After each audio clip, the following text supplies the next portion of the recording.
여러분 안녕하십니까. 택수의 투시경 이택수 변호사입니다. 이번 시간에는 건축물 진입도로 사용 승낙이 필요 없는 경우 라는 주제로 말씀 올리겠습니다. 요즘 진입로 문제로 전국적으로 분쟁이 잦아들지 않고 있습니다. 사회적으로 큰 문제입니다.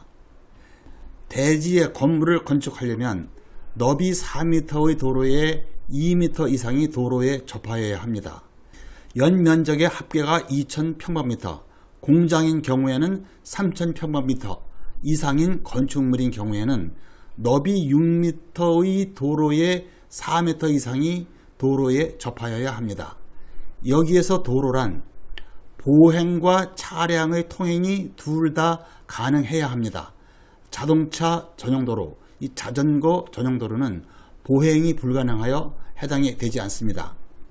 도로가 없거나 도로가 있더라도 너비가 부족하면 부족한 부분에 대하여는 이를 매수하거나 소유자의 동의, 즉 사용 승낙을 받아야 하죠.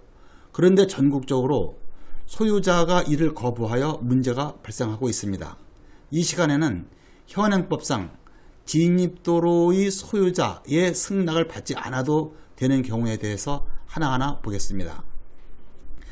첫째, 이 법정도로입니다.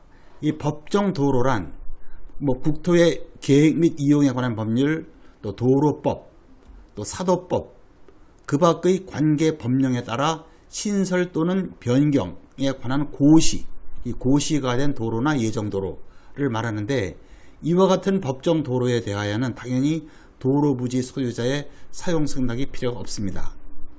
여기에서 이 사도법상의 도로가 문제입니다. 사도법상의 그 사도는 개인이 도로를 개설하는 것인데, 도로 부지의 소유권은 등기부상 여전히 그 개인에게 있습니다.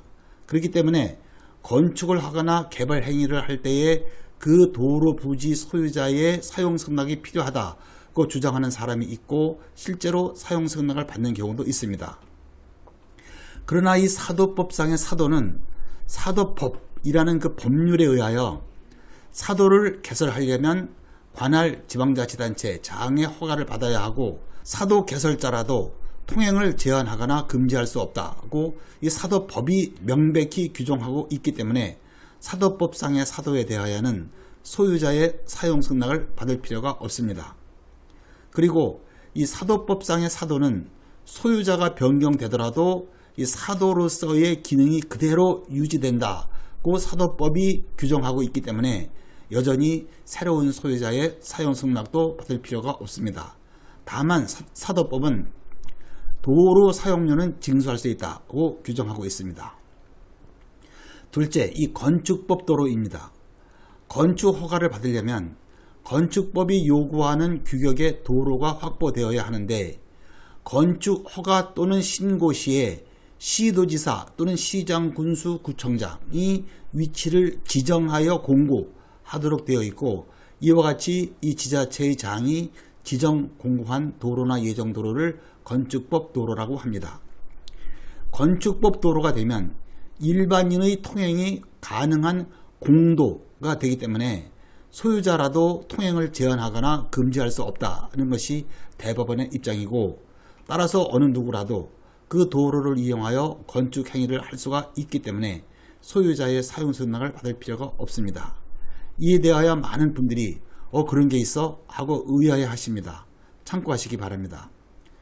건축법 도로는 관할 시군 구청에 비치된 그 도로관리대장에 등재하도록 되어 있고, 많은 지자체가 도로관리대장이 없거나 있더라도 도로관리대장에 등재하지 않는 경우가 있는데, 설령 그렇다고 하더라도 건축법 도로로서의 기능이 없어지는 것은 아닙니다.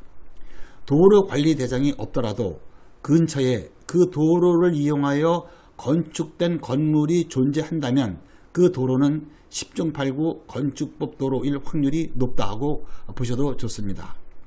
셋째, 이 조례도로입니다. 건축법 45조 1항 2호에 의하면 주민이 오랫동안 통행로로 이용하고 있는 사실상의 도로로서 해당 지방자치단체의 조례로 정하는 경우 소유자의 동의를 받지 않고 건축위원회의 심의를 거쳐서 도로로 지정할 수가 있습니다. 이를 조례도로라고 합니다. 이와 같은 조례도로의 경우에도 도로 소유자의 사용승낙을 받지 않고 이를 이용하여 건축허가를 받을 수가 있습니다. 넷째, 광장, 공원, 유원지 등 공지의 경우입니다. 이 광장, 공원, 유원지, 그 밖의 관계범 등에 따라 건축이 금지되고 공중의 통행에 지장이 없는 공지가 있으면 토지 소유자의 사용승낙이 없어도 이를 이용하여 건축 허가가 가능하다는 것이 건축법 시행령 제28조의 내용입니다. 다섯째, 농지법에 따른 농막을 건축할 경우에는 아예 도로 소유자의 사용승낙이 필요 없다고 하는 것이 건축법 44조의 내용입니다. 이상의 사항들은 여러분들이 스스로 열심히 알아보셔야 할 사항들입니다. 마지막으로 여섯째, 일반인이 장기간 도로로 이용한 현황도로의 경우입니다. 개설된 지 얼마 안 되는 현황도로는 해당되지 않습니다.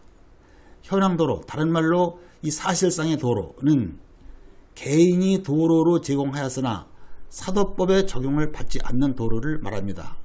보통 현황도로는 대개 지목이 도로가 아니고 전, 답, 임야, 대지에 설치되어 있죠. 우리가 흔히 말하는 이 새마을도로, 또 마을 안길, 농로 등은 거의 대부분 현황도로라고 보시면 되겠습니다. 그렇다면 장기간 이 불특정 다수인이 통행해온 현황도로를 이용하여 건축을 할 때 소유자의 사용승낙을 받아야 하는가? 우선 이 대법원 판결을 보겠습니다. 대법원 2021-242-154 판결 중 이 필요한 부분만 발췌해 보겠습니다. 이 사건은 현황도로 소유자가 대놓고 지방자치단체를 상대로 도로의 철거, 또 토지 인도 및 통행 금지를 청구한 사건에 대한 판결입니다. 대법원은 이렇습니다.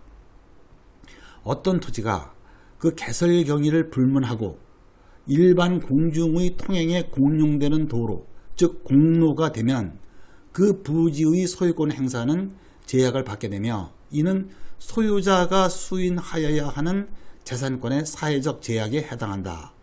따라서 공로 부지의 소유자가 이를 점유 관리하는 지방자치단체를 상대로 공로로 제공된 도로의 철거, 점유 이전 또는 통행금지를 청구하는 것은 법질서상 허용될 수 없는 권리남용이라고 봐야 한다라고 판시했습니다. 다음으로 이미 도로가 개설된 사실을 알고 매수한 제3자는 달리 취급되어야 하는가? 이에 대하여 대법원은 지자체가 30년 이상 도로로 관리하고 있는데 그 도로가 있는 임야를 경락받은 사람은 그 도로가 30년 이상 공중의 이용에 제공된 사실을 알고 경매를 통하여 매수하였기 때문에 지자체를 상대로 도로의 철거, 인도를 구하는 것은 권리 남용에 해당하여 이를 받아들일 수 없다라고 판결했습니다. 즉 소유자는 물론이고 그로부터 소유권을 이전받은 승계인도 마찬가지로 도로의 철거, 인도, 통행금지를 청구할 수 없다는 것입니다. 이러한 대법원의 입장대로라면 장기간 불특정 다수인이 통행해온 그 현황 도로에 대하여는 소유자의 소유권 행사가 제약을 받아서 권리 행사를 제대로 할 수가 없다는 것인데 이는 만약 제3자가 그 도로를 이용하여 건축 행위를 하려 할 경우 도로 소유자가 그 도로의 이용을 반대할 수가 없다는 것이어서 논리적으로 그 제3자는 도로 소유자의 사용승낙을 받을 필요가 없이 건축 허가가 가능하다고 봐야 합니다. 그런데 실무에서는 이 민원에 휘말리지 않으려는 공무원들이 사용승낙을 받아오라고 하고 소유자는 이를 거부하는 사례가 수없이 발생하고 있습니다. 이러한 경우 법적으로 해결하려면 소유자의 사용승낙이 없다는 이유로 건축 허가 내지 신고를 반려한 관할 지자체의 자항을 상대로 행정소송을 하는 방법밖에는 없어 보입니다. 우리의 하급심 판결에서는 이러한 경우 원고 승소 판결을 하는 추세입니다. 끝까지 시청해 주셔서 감사합니다.